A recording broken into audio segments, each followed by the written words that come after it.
You really never told your husband I love you? No, I would never. Now I would never. Wow. No. Have you said I love you to your kids? No. Never? No. Never, Zarna? Never? If you gave me an acting role and said act it out with my husband or kids, I couldn't do it. It's bizarre to us. Do you have the word love in the Indian language? Yeah. So when but is we it don't used? use it for just for food? Food. What's the highest term of affection when you tuck your kids in at night? I like you. No, you. I like you. Okay, dreams. You sleep for 3 hours and then get up and study for the MCAT.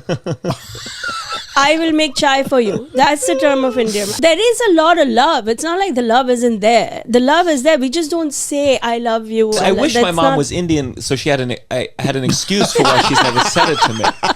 Are you circumcised? Yeah, but since we didn't believe in hospitals, we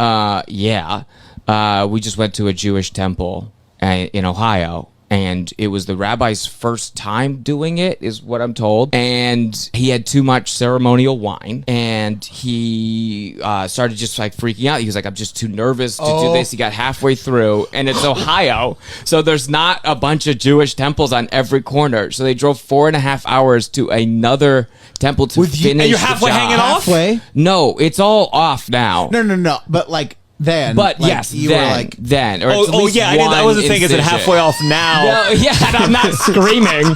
I'm constantly screaming. I can only sit like this. It's all off. Don't worry, I got it off on the way up here. I hadn't thought to fix it. Yeah. At 6:30 today, I was peeling it off, and it grows over like snake skin. No one filmed this, did they? I have the tape. Let's show a clip. Let's cut to a clip. Some comic had just done checks, and they did a bit about living in Astoria, and they said, someone got murdered, and so some of the prices went down, and they were like, I thought about buying a gun and shooting it in the air so people would think there's more murders and my rent would continue to go down. Yeah. As he's in the bar hanging out, this woman comes out and she says, my daughter died in the Las Vegas shootings, and oh my God, it's just something you might want to think about when you joke about guns. And the funny thing is, I'm oblivious to all this. And I just know that like this week, Kareem was like working on this bit, and there was a long act out of getting shot in slow motion.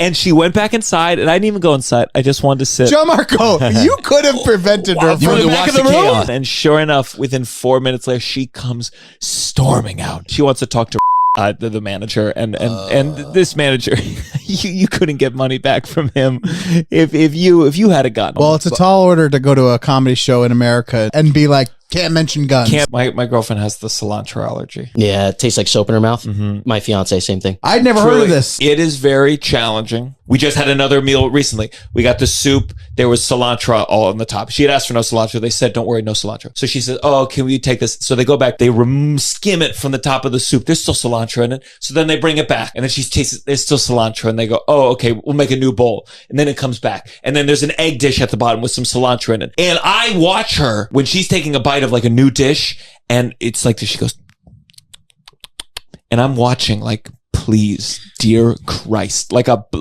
guy cutting the wires of a bomb. What's the solution? You got to eat at more expensive places, I think. Okay, what's the second solution?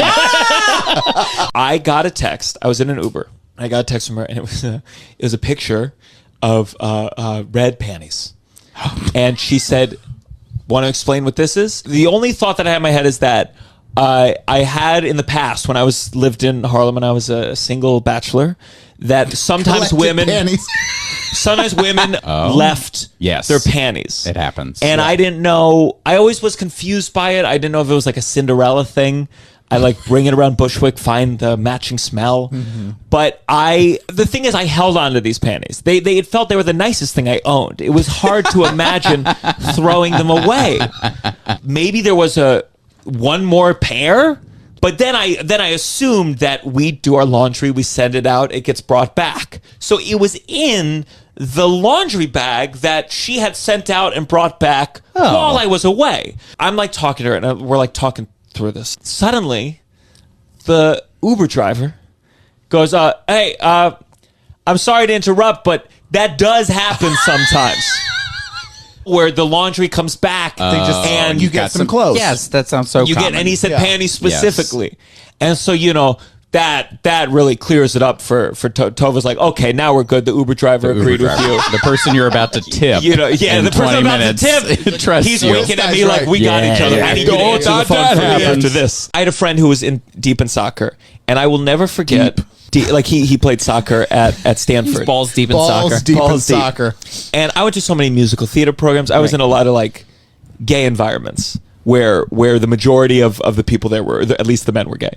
And I remember I was at his this was post college. I was with like all his soccer friends. They were going out clubbing, and these are like I'm sure some of them are homophobic. I'm sure they're just not very gay friendly people. So we're getting ready to go to the club, and one of the guys is showering. Like, it's weird. We were going out, but like they're still showering, and we're all there dressed ready to go. And he comes out of the shower, and it felt like a locker room type thing, but we're in his room.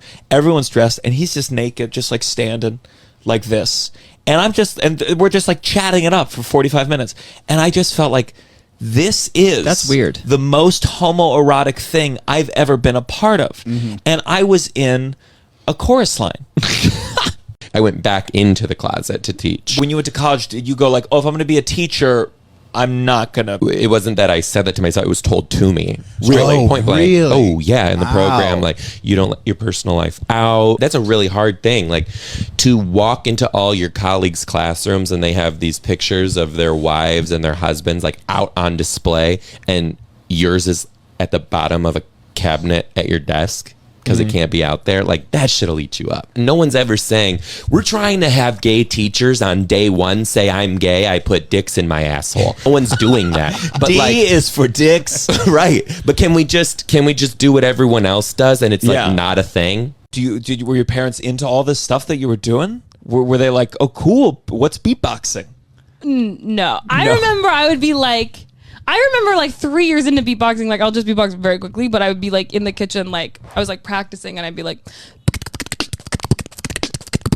and there was just like one day where I was like my parents were both there, and I was like, are you two like gonna react? Like, is that does that like surprise you at all that I can do that?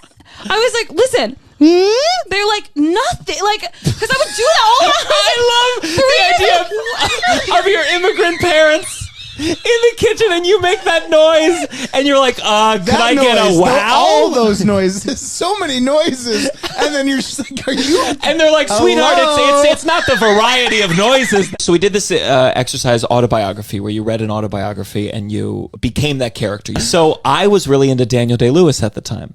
So I decided to do My Left Foot. And now this was okay because this was back in 2012. But I got a wheelchair off of Craigslist that, looking back, was far too small. To go method. I went full method. Alone. Well, my girlfriend was there, and she would push me in this wheelchair. She and like bathed you. I took a shower, and she like helped flip me over. Wait. Flip you over in the shower? Yeah, because I only could use my left foot. So part of it was you have to take it in public. So we all went to dinner. You as the ballet dancer. My girlfriend at the time, Leah, was Audrey Hepburn. What was her adjustment? She just had to act like a cunt. In my defense, everyone was like into this back then. People were winning awards for this shit. I'm not cringing at the offensiveness of it. I'm cringing at the idea of you inhabiting this for 6 hours a day in public and being like, I'm going to be an actor.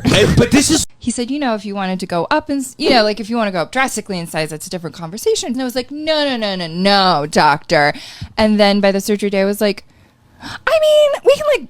The day of? It's like a process. So you don't actually get the implants that day, or I didn't. Do you mind if I ask what your cup size was originally? It was an A cup, except for when I was on my period, and then it spilled into a B. Really? So then I was like, I think I want my period boobs, and all my women friends were like 100%. We all do want that. Can I be honest? Like, yes. I did not know boobs got bigger during a period. Really? You knew that? I think so. Didn't seem like it did. I knew that. I knew the milk. Definitely with milk. We knew that. You knew the milk. I didn't know period made your boobs bigger. But it's a hormonal thing, It's so hormonal, so it would make sense. Yeah. Sure. Nothing makes my dick bigger. So, speaking of existentialism, my dad had a heart attack like when I was a kid, and like I remember one time he was like, I died for 10 minutes, and in those 10 minutes, I tell you, there is no God. There is no Jesus. there's nothing. You know, like space with the black. It's just that nothing. And then he was like, "Happy 4th birthday!" I literally had to be like, "Pass the ketchup. We're at dinner. Like, I'm 6 years old. I don't want to hear this." Not a day goes by that I'll never think of that now. I understood at a very early age that like religion meant community and not like anything to believe in. Really? Because like when you have that, like even my dad, we'd drive by church and he would remind us, he'd be like, "Remember, it's nothing, but do your cross." And I'd be like, "This is such a..." Your dad's like... Do you have any tattoos? No, because you want to be buried in the Jewish fucking bullshit. You know, that's not true. That whole thing is bullshit. What do you mean? So my grandpa stormed the beach on Normandy. He was wave number 1, and they literally were like, "We're going to put 50 extra pounds on your back. Your goal is get as far up on the beach as you can, so that when they shoot you, your supplies can be grabbed by other people." That was his job. He was like, all right. So he got tons of tattoos when he was there because he was like, "I'm going to die there, and it doesn't matter." Holy shit! And then, what kind of tattoos was he getting? Like, what do you get back then? Just cool ones, I think. Just like lions, cool. lions and shit. I don't know. He's a cool dude. Survived. But he has tattoos now, and so like his whole life, he was like, "What am I gonna do about the Jewish cemetery?" Now he's with my grandma. He's got kids. Like he's living now a full life. And at the end, he was like really concerned. And this rabbi was like, "You'll be buried in Jewish cemetery. It's not a big deal." And they were like, "Really?" And they're like, "Yeah. We'll just remove the tattoos when you die, and then you'll be buried." What do you mean remove the tattoos? Who cares? He's not alive. It's not ripping it from his alive body. But is the rabbi going in there with the same knife from the circumcision and goes and like basically? Who cares? So they're in the room. They die. And then the rabbi goes, "All right, let's get ready for the funeral." And he takes out a samurai sword. They take out all the stuff anyways. They take out the organs. They take out everything. They don't have to do this in front of the family. So this is done behind. So this is done. They don't usually call the family. Do you want to do it? In the Jewish tradition, you do the first slice. When you do the autopsy, for like some of them, obviously they want the body back for the funeral. Oh, yeah. So are you putting everything back in? So the funeral director deals with making it nice. Yeah. What we do, we take everything out, we chop it all up, and there's a big red plastic bag that says biohazard. We dump everything back in that bag, you tie it up, and then you throw it in the body cavity and sew it up. Here's all your shit back. Wait, so the guts are in a plastic bag in the body? Yes. What? Like that bag in a turkey? Yes. Why? Because they give it, then the funeral home takes it, throws the guts away. So the dead bodies we see at a funeral, are they usually empty inside? You know, I don't go to funeral homes. That's just the people working there. And then the skull, when we take the brain out, we don't put the brain back in. You fill it up with paper towels and put the skull back together. Wait, so when you have the dead body, when we see them in a casket, their head is no brain inside? Oh, yeah, everything's gone, guys. Fuck, dude, that really bothers me. I haven't even told you guys the dildo maggot story. What?